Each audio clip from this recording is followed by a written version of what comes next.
Nearly every industry in the world has a trade show. You have car shows, electronic shows, even comics have their own trade shows. But here in Jordan for the last 14 years, in huge tents in the middle of the desert, they have a massive trade show for war. It's called the Special Operations Forces Exhibition, or SOFЭKS for short, and it's hosted by Jordan's King Abdullah II, one of America's only allies in the Middle East. I wanted to know exactly what was for sale and just who was selling it at the world's largest Special Forces supermarket.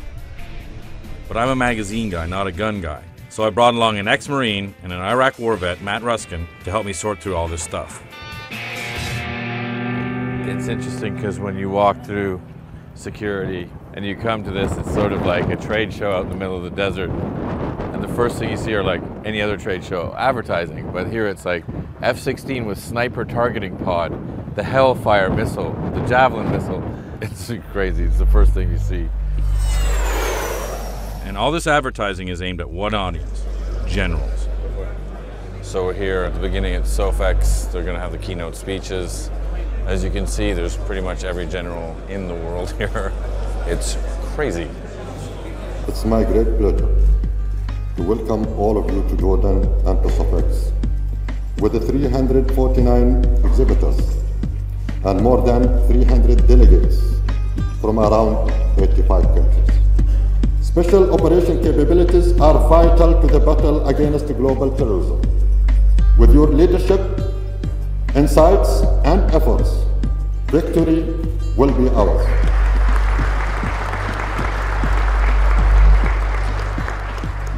The arms industry is estimated anywhere between $350 billion to $500 billion a year. One of the largest industries in the world, and these are all the guys, the military advisors, the generals who come here to buy weapon systems. Where are you guys from? Jordan. Jordan? The hometown boys. Yes. Where are you guys from? Togo. Togo? Yeah. Nice to meet you. Tanzania, very good guys. Lebanon. Marhaba.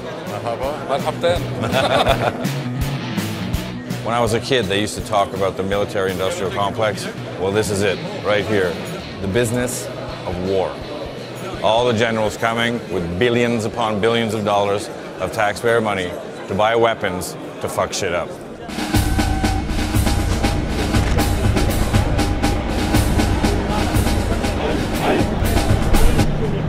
Ladies and gentlemen, His Majesty King Abdullah II bin Hussein, the Supreme Commander of the Jordanian Armed Forces, and His Excellency, the President of the Republic of Yemen. Here we go, it's all going to kick off now. King Abdullah's arriving. So here comes some of the Special Ops Forces.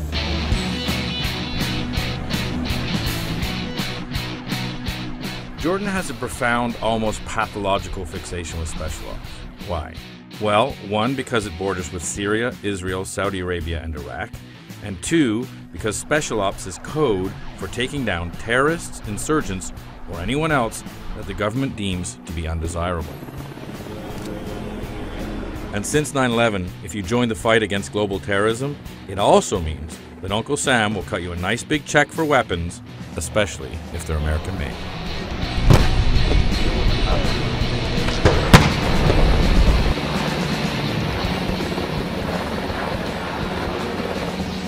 So we just saw the show of force.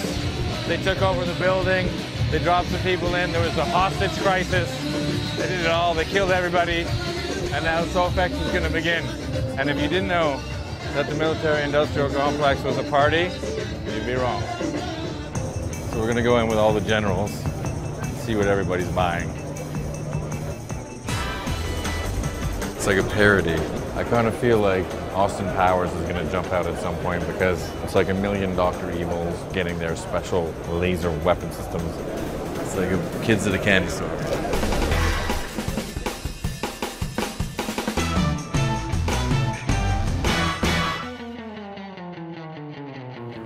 For your eyes only. I think that's the wrong Bond. And it's not just arms you can buy at SOFЭKS. If you make a big enough purchase, they'll train you on just how to use them too.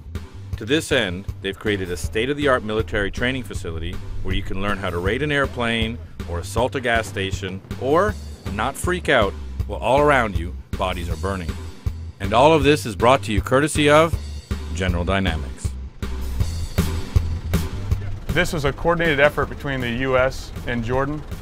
It's about a $200 million facility as it stands right now, all constructed in the effort to basically have a one-stop shop for special operations type training.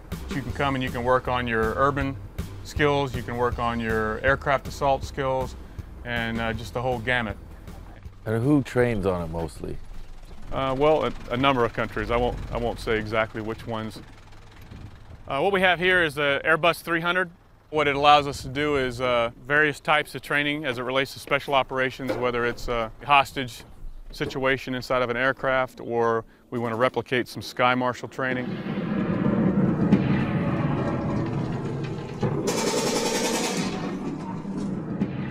As in the aircraft here, we can simulate certain battlefield effects. We can initiate smells and sounds of the battlefield that may go along with a certain kind of scenario.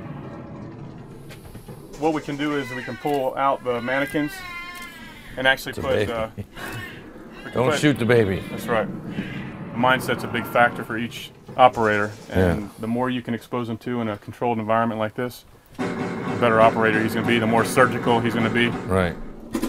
I understand why, because the baby sound just freaked me out. Yeah. Yeah.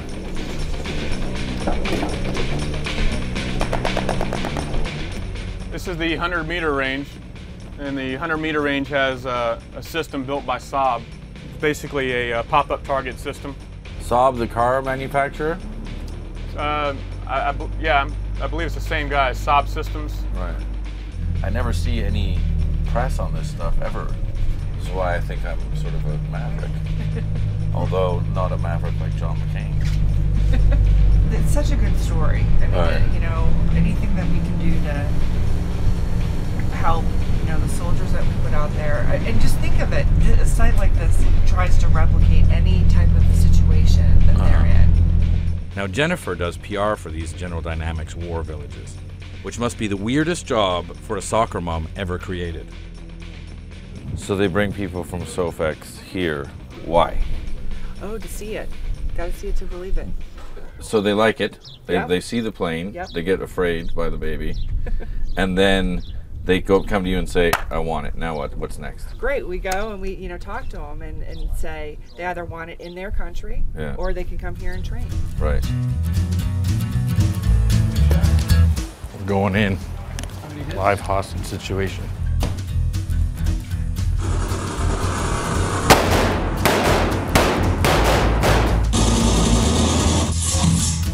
You got them all before I even got in. I wonder what the Jordanians think about these guys being the bad guys. We're approaching the urban area. The urban area consists of about 52 structures. The structures range from banks to small, large villas. We have an embassy complex over on the right, a gas station, and just all kinds of other structures. There's a machine gun, simulated machine gun in that window.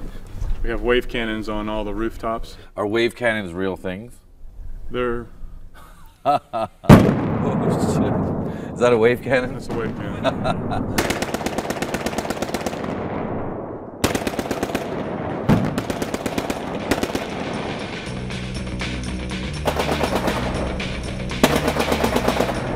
They're after us.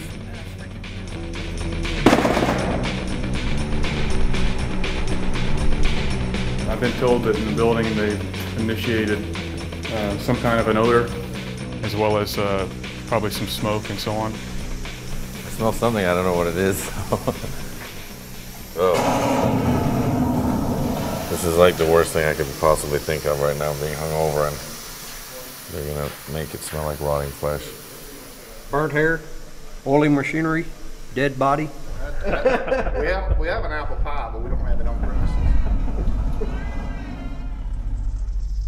Is there ever a worry that sort of baddies would come and use the area as training? You know, you have Israel, Lebanon, Egypt, Syria, all as neighbors, and you know, you just wonder, you know, who gets to come train, you know? Well, I mean, Jordan's in a tough neighborhood, there's no doubt about it. Jordan is in a tough neighborhood. In fact, both Egypt and Syria are currently trying to put down popular rebellions, and Iraq is basically in a full-on special ops civil war. And where are they getting all these weapons? SOFЭKS. How hard is it to come and buy arms on the open market? For states, it's easy. Easy. For terrorist organization or criminal organization, it's more difficult. But for example, in America, the main supplier of drugs cartel in Mexico are the free market in America. Sure. So, and we noticed that they sell kits. For example, you can buy a regular helicopter, but you can buy a kit to upgrade it to add in a missile system or a Gatling gun system quite easily. Yes, of course. It's what we call now dual technology. Mm-hmm. For example, Iran bought this kind of plane Right. officially for commercial operation. But Russians say, we don't sell weapons to Iran, we Right. sell Antonov. Right. It's a commercial plane. So I can buy a helicopter from one country, and I can buy a weapon system from another country, and then have an attack helicopter. Yes. For example, this kind of helicopter, the North Korea have some of this kind. So the North Korea's bought some of these. Yes. So it's pretty scary.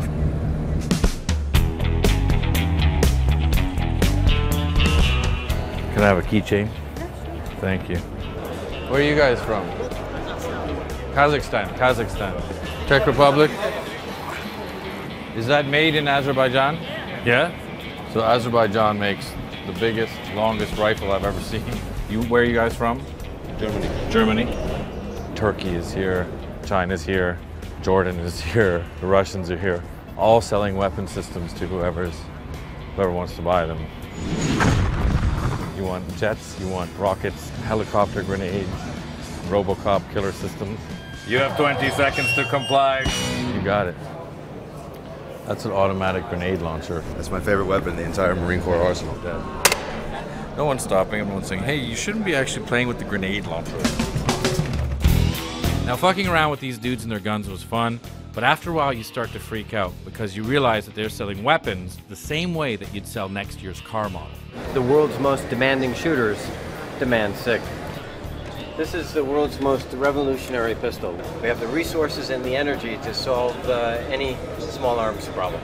Javelin would be one of the most innovative weapon systems. I'll tell you, it is a hugely successful in Iraq and Afghanistan, not just in the United States forces, but internationally. And when he says successful, what he really means is that it's great at destroying stuff. And we weren't the only ones to notice. Like the Marine we ran into, who had just finished his second tour in Iraq.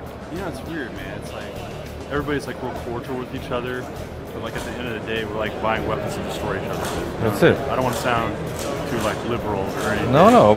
It's really not glamorous. Yeah, This shit fucking kills people. Exactly. It's like they don't discriminate. They'll sell to anybody who has fucking money. And the biggest sellers by far are the American companies. In fact, 16 of the 20 largest arms manufacturers are based in the United States. And being the biggest store in the mall means selling a lot of weapons to a lot of people. What's crazy about this is that America gives a lot of these countries foreign aid so that they can come here and buy weapon systems from their companies. It's kind of like a parent giving their kids a credit card and saying, go to the mall that I own and just buy whatever you want. So the last time you were in the Middle East, you were in Iraq as a Marine. Does it spin you out to see like Northrop Grumman, General Dynamics, you know, like all these American companies making tons of money off of war?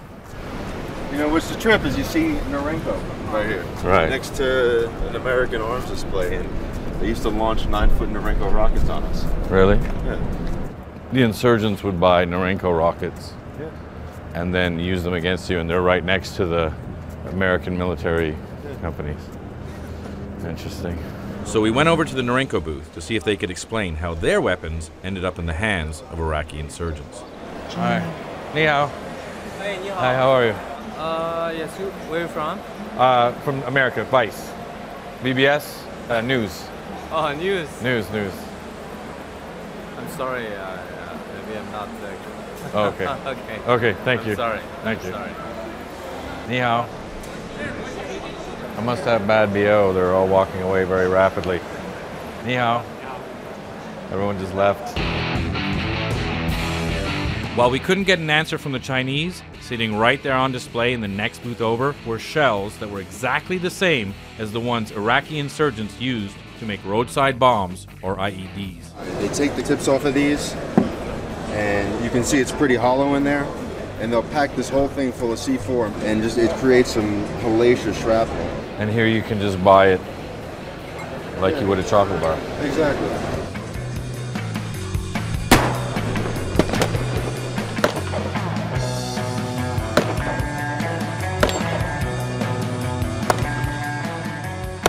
We're just outside of Amman, Jordan at the King Abdullah Special Operations Training Center for the Ultimate Warrior competition. There's some Marines here, there's some Tanzanians here, there's some people from Saudi Arabia, and they're the hometown heroes, the Jordanians. They're part of the special branches. It's basically bragging rights for who's the biggest badasses in the world. And so these are the best of the best counter-terrorist special ops groups. Yes. And so if they win, they're like, we're the biggest badasses, basically. I guess it does give you a little bit of bragging rights. Oh, that's good.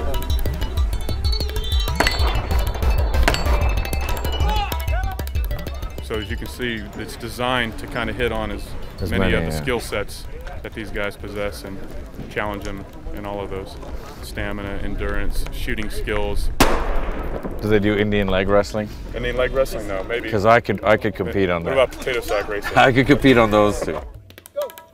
Now I have to admit, watching these special ops guys strut their stuff was pretty impressive. But when you start thinking about the countries that some of these guys come from, you can't help but wonder the circumstances in which these urban assault skills are going to be put to use.